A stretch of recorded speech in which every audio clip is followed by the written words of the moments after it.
ये सब क्या हो रहा है? क्यों लाए इन दोनों के यहाँ पे? ये दोनों पाठशाला आने की बजाय चिमनलाल की पोल वाली बाहर की जगह पर सोकर आराम फरमा रहे थे। मास्टर बद्री प्रसाद जी का आदेश था तो कैसे टाल सकते थे। ले आए चिमनलाल के घर से उठाकर यहाँ पर। क्या जरूरत थी इन्हें लाने की? जब इनका मन पढ़ाई का होता तो ये खुद नहीं आ जाते। ठीक है बेटा, तुम दोनों क्लास में जाओ। हेडमास्टर साहब ने इतना कहकर यदुराज और नवीन को वहां से भेज दिया।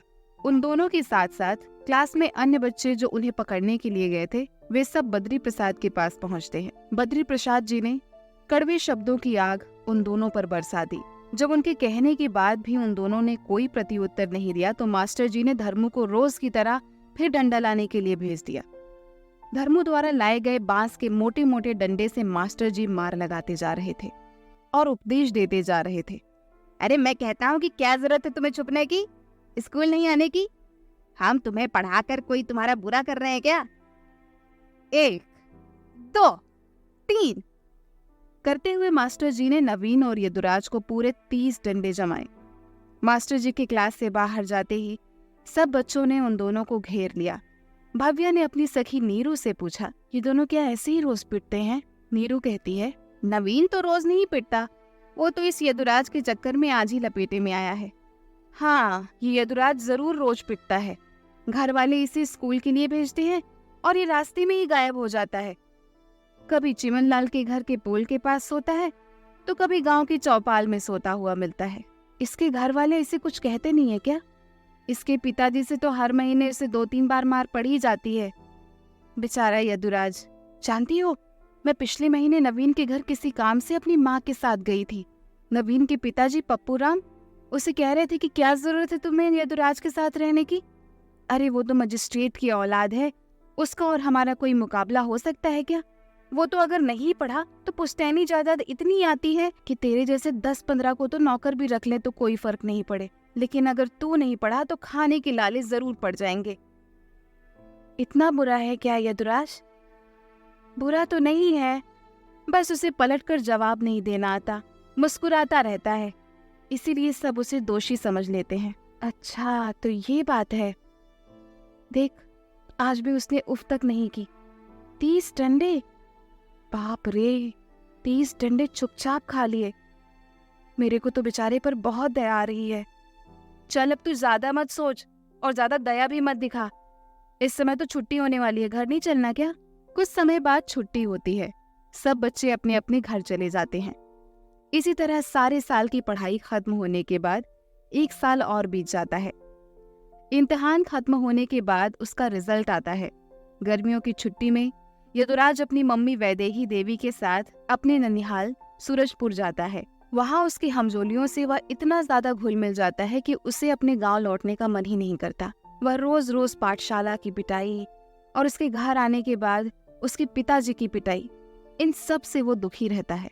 वैदेही देवी अपना बैग तैयार करने में सुबह से लगी हुई थी। यदुराज बिना बताए किसी को घर से दूर सुनसान हवेलियों में अपने 1-2 दोस्तों के साथ चला जाता है ताकि आज का दिन भी किसी तरीके से निकल सके। शाम को जब वो घर आता है तो उसे खूब डांट पड़ती है।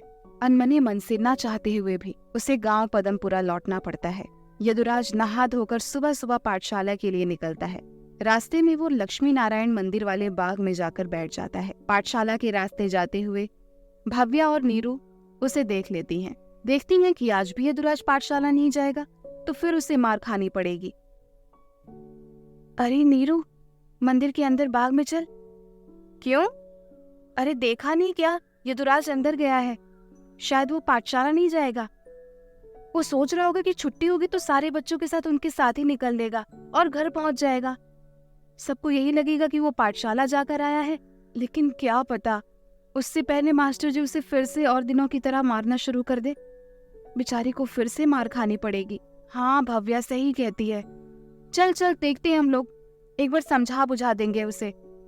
आगे उसकी मर्जी, अक्ल होगी तो समझ जाएगा, नहीं तो रहे अपने भाग्य पर। दोनों अंदर जाती हैं। यदुराज मंदिर के सामने बागान में टकटकी लगाए गुलाब के फूल को देख रहा है। भव्या और नीरू को उसकी पीठ दिखाई दे रही थी। यदुराज, ओ यदुराज, नीरू पुकारती है। यदुराज सीधा होकर खड़ा हो जाता है। अरे भव्या तुमसे कुछ कहना चाहती है। ये शायद पहला मौका था जब भव्या यदुराज से बोलने का प्रयत्न करती है। 1 साल की पढ़ाई के दौरान उसने केवल यदुराज की मास्टर जी से पिटाई के दौरान हमदर्दी ही जताई थी। यदुराज नीरू की बातों की कोई प्रतिक्रिया नहीं देता। सुनो, एक मधुर सी आवाज यदुराज के कानों में आती है। वह इस आवाज को पहली बार सुन रहा था। नजर उठाकर देखा तो एक 10-11 साल की नौबला, जिसकी दोनों तरफ चोटी बनाई गई हुई थी, नीली छीट का घाघरा चोली पहने सामने खड़ी है। यदुराज, जिसको अभी तक अपने 2-3 लंगोटिया यारों के अलावा हर किसी से बात करने में झिझक होती थी, और खास तौर पर लड़कियों और महिलाओं से, उसे तो इतनी शर्म आती थी कि उनकी आवाज से भी वो दूर रहना चाहता था। परंतु भव्या की आवाज सुनकर आज यदुराज उसका प्रत्युत्तर देना चाहता है। हाँ, कहिए, आप पाठशाला क्यों नहीं जा रहे? मुझे पाठशाला जाने पर डर लगता है। मेरा वहाँ पर दम घुटता है। वो वहाँ जो पढ़ाते हैं वो मुझे पढ़ना अच्छा नहीं लगता। मैं जो पढ़ना चाहता हूँ वो वहाँ पर पढ़ाते ही नहीं हैं। और ऊपर से मास्टर जी मुझे ही छड़ी से सबसे ज़्यादा मारते हैं। क्लास में और भी बच्चे हैं, पता नहीं मेरे से ही उनको क्या खुन्नस रहती है, जो हाथ मल कर मेरे पीछे पड़े रहते हैं। ऐसी कोई बात नहीं है, आप नहीं जानते, जिसे सबसे ज्यादा प्यार किया जाता है उसे ही सबसे ज्यादा डांट पड़ती है। आप नहीं जानते गुरुजी आपसे कितना प्यार करते हैं। सबसे ज्यादा प्यार क्लास में वो आपको ही करते हैं, इसीलिए तो आपको सबसे ज्यादा डांटते हैं। भगवान भी अपने खास भक्तों को सबसे ज्यादा तकलीफ देता है। मुझे तो ऐसा नहीं लगा गुरुजी मुझसे ज्यादा प्यार करते हैं। तुम्हें नहीं लगा तो क्या हुआ, लेकिन मैंने सुना है, करण सिंह से कहते हुए सुना है, यदुराज तो मेरे बेटे जैसा है, उसे मैं काबिल बनाना चाहता हूँ। भव्या हालांकि जानती थी कि ये सब बात जो वो बोल रही है वो सब झूठी है, लेकिन क्या पता उसके इस झूठ से यदुराज का भला हो जाए। और रही बात पढ़ाई की, तो पाठशाला में जो गुरुजी पढ़ाए वो पढ़ लेना, घर जाकर जो तुम्हें अच्छा लगे वो पढ़ लेना। परंतु घर पर तो पिताजी नहीं पढ़ने देते, कहते हैं जो पाठशाला में पढ़ाया वही पढ़ो, ये फालतू की चीजें पढ़ने की अभी तुम्हारी उम्र नहीं हुई है। अरे कभी तो तुम्हारे पिताजी बाहर जाते होंगे, जब वो बाहर जाए तब तुम पढ़ लिया करो। अच्छा ये बताओ तुम्हारा नाम क्या है? भव्या थोड़ा शर्मा कर बोलती है। मेरा नाम भव्या है। अच्छा नाम है। चलो अब पाठशाला चलो। पाठशाला तो मैं आज नहीं जाऊंगा, कल पक्का आ जाऊंगा। नहीं, तुम्हें आज ही चलना पड़ेगा, चलो। आज तो मैं नहीं जाऊंगा। मैं भी तो देखो तुम कैसे नहीं जाओगे। अच्छा, मैं नहीं जाऊंगा तो क्या कर लोगी तुम? अभी दिखाती हूँ। सीधा यदुराज का हाथ पकड़कर खींचकर वो विद्यालय आ जाती है। पीछे पीछे नीरू भी आ जाती है। विद्यालय में जाते ही बद्री प्रसाद मास्टर जी फिर यदुराज पर बरस पड़ते हैं। आज तू फिर से लेट आया? ये तो अच्छा हुआ कि भव्या और नीरू तुझे जबरदस्ती खींच लाई हैं, वरना तू तो आज भी नहीं आ रहा था। इधर आ, हाथ आगे कर। नहीं गुरुजी, ये आ रहा था, किंतु इसे चला नहीं जा रहा था, इसीलिए मैं सहारा देकर ले आई। चलो ठीक है, आज मैं तुझे छोड़ देता हूँ, लेकिन इसका मतलब ये नहीं कि तू मेरी निगाह में नहीं रहेगा। याद रख, मेरा ध्यान तेरे ऊपर विशेष कर है, ध्यान रखना इस बात को। मास्टर जी के जाने के बाद यदुराज भव्या से पूछता है, तुमने मास्टर जी से झूठ क्यों बोला? अगर मैं झूठ नहीं बोलती तो तुम मास्टर जी से पिट जाते, लेकिन इसका क्या मतलब है कि तुम झूठ बोलकर पाप करो? अगर तुम्हें बचाने के लिए 1000 झूठ बोलकर 1000 पाप भी करने पड़े तो मैं उन 1000 पापों को करने के लिए तैयार हूं। अच्छा, सच में तुम ऐसा करोगी? कभी वक्त पड़े तो आजमा लेना। फिर ठीक है, कभी वक्त पड़ा तो जरूर आजमाऊंगा। इसके बाद दोनों एक साथ हंस पड़ते हैं। एक दिन भव्या ज्यादा व्यस्त रहने के कारण गृह कार्य करना भूल गई। मास्टर जी कॉपियां चेक करने लगे तो भव्या का गृह कार्य नहीं हुआ था। मास्टर जी गुस्से से भव्या से कहने लगे, खड़ी हो जा, आज तो तेरी खैर नहीं। इस यदुराज वाली पट्टी पर बैठते बैठते तूने इसकी पट्टी पढ़ना कब से शुरू कर लिया, पता ही नहीं चला। आज तो मैं तुझे सुधार कर रहूंगा। जा धर्मू, एक डंडा लेके आ। धर्मू आनन फानन में डंडा लेकर आता है।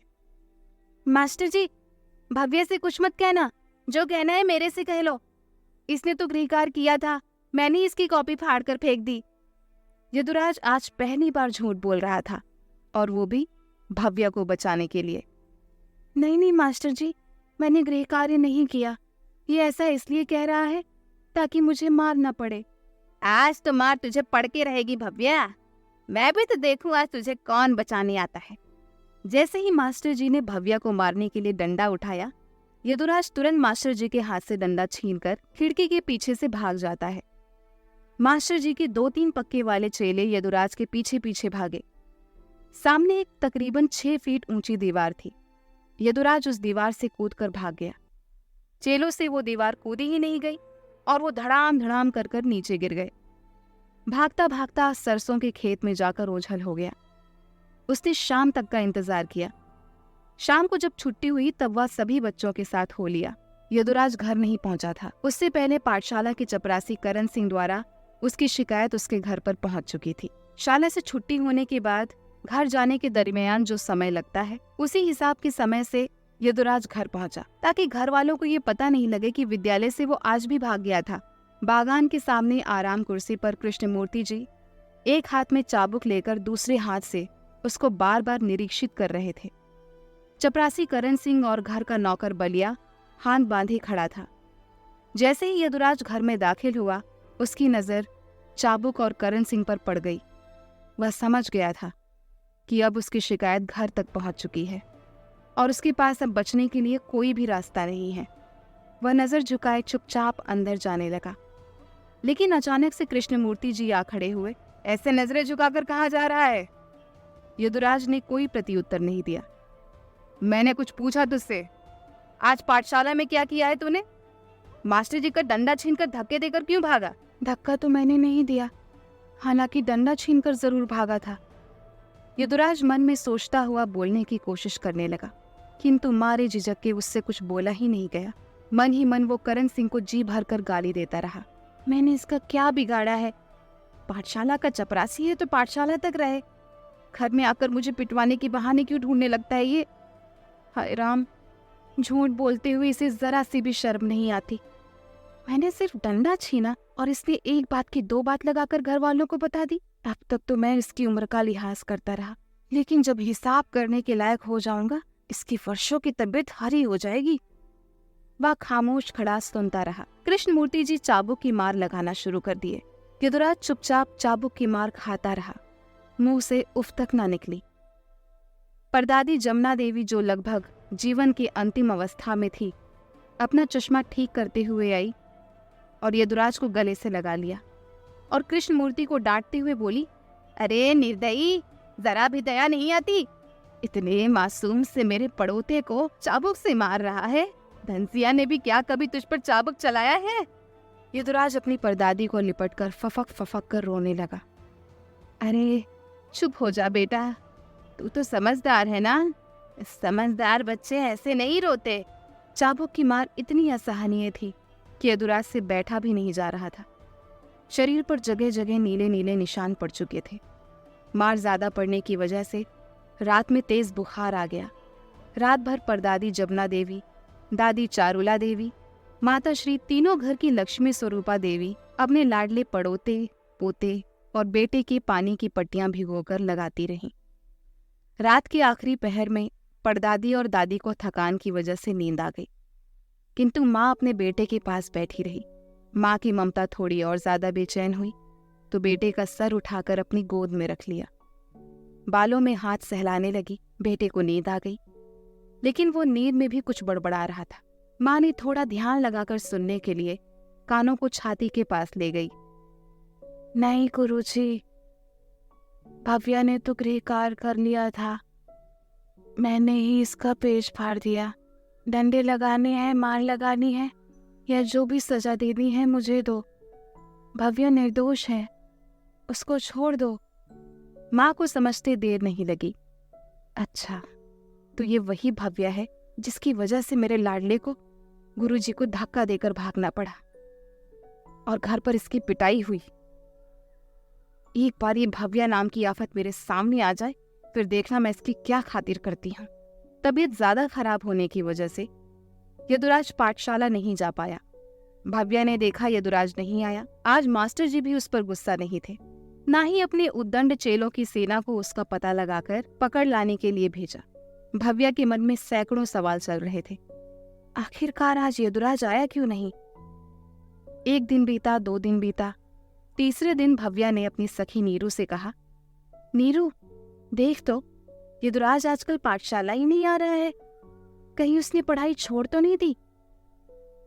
ऐसी बात तो नहीं होनी चाहिए, वो जरूर ही किसी मुसीबत में होगा। अरे नहीं नहीं, भगवान करे वो किसी भी मुसीबत में ना हो। एक काम करें नीरू, आज क्यों ना हम दोनों छुट्टी के बाद या आधी छुट्टी के बाद यदुराज के घर चलें और उसे देख भी आए कि कैसा है वो। ठीक है भव्या। आधी छुट्टी में दोनों यदुराज के घर जाती हैं। सामने गेट पर पहरा देने वाला पवन देशमुख तंबाकू और पान खाने बगल में चला गया था। क्योंकि पहरा देते समय तंबाकू खाना मना था, इसीलिए वो चोरी छिपे तंबाकू खाने गया था। इसी दौरान भव्या और नीरू घर के अंदर प्रवेश कर गईं। हालांकि उन्हें इस बात का पता नहीं था कि घर पर कोई पहरेदार भी है। थोड़ा अंदर गई तो घर की कामदार पुष्पाबाई झाड़ू पोछा कर रही थी। नीरू ने उससे पूछा कि यदुराज कहाँ है। इशारे से उसने यदुराज का कमरा बता दिया। दोनों यदुराज के कमरे में पहुंच गई। वहां पहुंचकर देखा तो यदुराज पलंग पर लेटा हुआ है और ठंडी पट्टी सर पर रखी हुई है। नीरू ने आवाज दी, यदुराज। एक चित परिचित आवाज कानों में सुनकर यदुराज झट से उठकर बैठ गया। आंखें खोलकर सामने देखा तो भव्या और नीरू खड़ी थी। भव्या, तुम यहाँ आ नहीं सकती क्या? आ क्यों नहीं सकती? तुम्हारा ही तो घर है। ये बताओ, जब तुम सामने के रास्ते से आई तो कोई पहरेदार तुम्हें रोका नहीं? उसने तुमसे कुछ पूछा नहीं कि तुम्हें किससे मिलना है? नहीं तो जब हम अंदर आए तो वहां पर कोई पहरेदार ही नहीं था। पवन देशमुख शायद तंबाकू खाने गया था, इसलिए उसकी नजर तुम पर नहीं पड़ी। तुम्हें मेरा आना अच्छा नहीं लगा शायद, तभी ये सोच रहे हो ना कि पहरेदार होता तो रोक लेता। ऐसी बात नहीं है भव्या, तुम्हारा आना मुझे सुकून दे रहा है। अच्छा ये बताओ, पिछले 2 दिन से तुम पाठशाला क्यों नहीं आए? कुछ नहीं भव्या, ऐसे ही तबीयत खराब हो गई थी। मैं भी तो देखूं, जैसे एक कुशल वैद्य नब्ज जांचता है, वैसे ही भव्या हाथों की नब्ज जांचती है। तुम्हें तो बुखार है। आप ज्यादा बड़बड़ मत करो, चुपचाप लेट जाओ, मैं तुम्हारा पैर और सर दबा देती हूँ। यदुराज हंसने लगता है। हाँ, तुम मेरा सर दबाओगी? तुम मेरा पैर दबाओगी? तुम्हें पाप नहीं लगेगा क्या? जब तुम मेरे लिए मार खा सकती तो मैं तुम्हारा सर पैर नहीं दबा सकती क्या? नीरू चुपचाप बैठी रहती है। भव्या हल्के हाथों से यदुराज का सर दबाती है। सर दबाने के बाद वो पैर भी दबाने लगती है। इतने ही समय में यदुराज की माता श्री वैदेही देवी उसके लिए दोपहर का खाना लेकर आ जाती हैं। सामने निगाह जाती है तो देखती हैं उसके लाल की जितनी की ही उम्र एक अत्यंत सुंदर किशोरी उसके पैर दबा रही थी। मन को थोड़ी शांति मिली। पास जाने पर भव्या और नीरू उसके चरण छूती हैं। नीरू प्रश्न पूछती है, चाची जी ये सब कैसे हुआ? यदुराज परसों तक तो भला चंगा था, फिर इतना बीमार कैसे हो गया? क्या बताऊं बेटी, मेरे बेटे की क्लास में कोई भव्या नाम की छोकरी है, उसकी पिटाई हो रही थी तो मेरा बेटा मास्टर की छड़ी छीनकर भाग गया, जिसकी वजह से इसके पिता ने इसे चाबुक से मारा। इसी से इसको बुखार भी आ गया। अरे ये तो पागल है, कुछ भी करता है। अगर वो चुड़ैल मेरे सामने आ जाए तो मैं उसका मुंह नोच लूं। भव्या की तरफ देखते हुए उसकी माँ बोली, एक तुम हो जो कितने मन से यदुराज की दवा दारू कर रही हो, एक वो चुड़ैल है जिसकी वजह से मेरे जिगर के टुकड़े का ये हाल हो गया। अगर वो चुड़ैल मेरे सामने आ जाए ना तो मैं उसका मुंह नोच खाऊं। ये तुम क्या कह रही हो माँ? कुछ भी अनाप शनाप मत बोलो। वातावरण में सन्नाटा पसरा। 2 मिनट की चुप्पी रही। निस्तब्धता और चुप्पी को तोड़ते हुए आंखों में आंसू लिए भव्या वैदेही के सामने आ खड़ी हुई।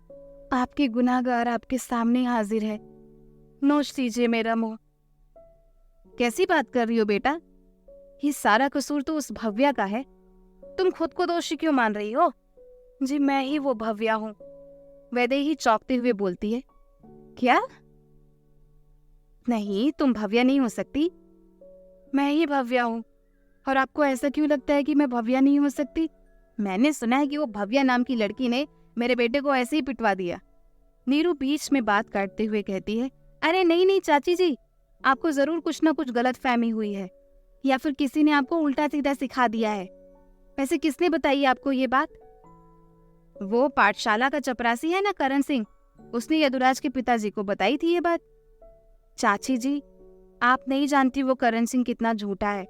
झूठ बोलता रहता है पूरे दिन। पाठशाला में भी तंबाकू खाने से बाज नहीं आता। उसने 2-3 बार झूठ बोल बोलकर यदुराज को पिटवा भी दिया है। और तो और चाची जी, आप किसी से कहना नहीं। एक बात बताऊं? बताओ। मैं किसी से नहीं बताऊंगी। वो पाठशाला से बच्चों के लिए आने वाले गेहूं में से गेहूं निकाल कर बेचता है और उन रुपए से बीड़ी भी पी जाता है, तंबाकू भी खा जाता है। नाश हो सत्यानाशी करना का। अब मेरे समझ में आया उसकी लुगाई उसके पास क्यों नहीं रहती। बुरे काम का बुरा ही नतीजा होता है।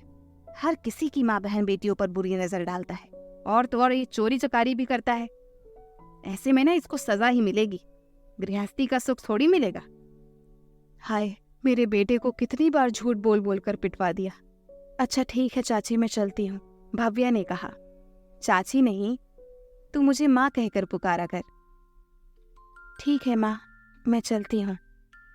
अच्छा सुनो, यहाँ आती रहा करो। इस घर को अपना ही घर समझो और यदुराज को पाठशाला लेकर भी जाया करो, अच्छा रहेगा। भव्या और नीरू वहां से चली जाती हैं। वैदेही उसे गली के आखिरी छोर तक छत से जाती हुई देखती है। वैदेही, ओ वैदेही। चारुल देवी का स्वर वैदेही के कानों में पड़ता है। हाँ माँ जी। कहाँ खो गई? कहीं नहीं माँ जी, वो लड़की देख रही थी, नीले सूट वाली। हाँ देख रही हूँ। क्या हुआ? वो भव्या है, अपने यदुराज के साथ पढ़ती है, बहुत ख्याल रखती है आपके पोते का। मैं सोच रही थी आप उसे अपने घर की बहू बना ले। कुछ खानदान की इज्जत की परवाह भी किया कर। उसका कुल गोत्र कुछ पता होता है? अगर पंडिताइन भी है तो कौन सी पंडिताइन है? माँ जी वो सब तो मुझे भी नहीं पता। मैं तो इतना जानती हूँ कि लड़की अच्छी है, लक्ष्मी स्वरूपा है। सिर्फ अच्छा होना पर्याप्त नहीं होता। शादी विवाह बहुत सोच समझ कर किया जाता है। समाज में ऊंच नीच मान मर्यादा को देखकर किया जाता है, और घर में चौखट मिलते किवाड़ ही चढ़ाए जाते हैं। चौखट और किवाड़ में ज्यादा अंतर हो तो चौखट या किवाड़ दोनों में से एक खराब हो जाते हैं। और अभी तो मेरा पोता यदुराज 12 वर्ष का ही तो हुआ है। अभी से उसके विवाह की इतनी फिक्र? अभी तो उसके खेलने खाने के दिन है। वैदेही कहती है शादी की अभी कौन बात कर रहा है माँ जी? मैं तो बस सोच रही थी रिश्ता पक्का कर लेते ही शादी करते रहेंगे। वो बात की बात है, बाद में देखेंगे। दोनों अपने अपने काम में लग जाती हैं।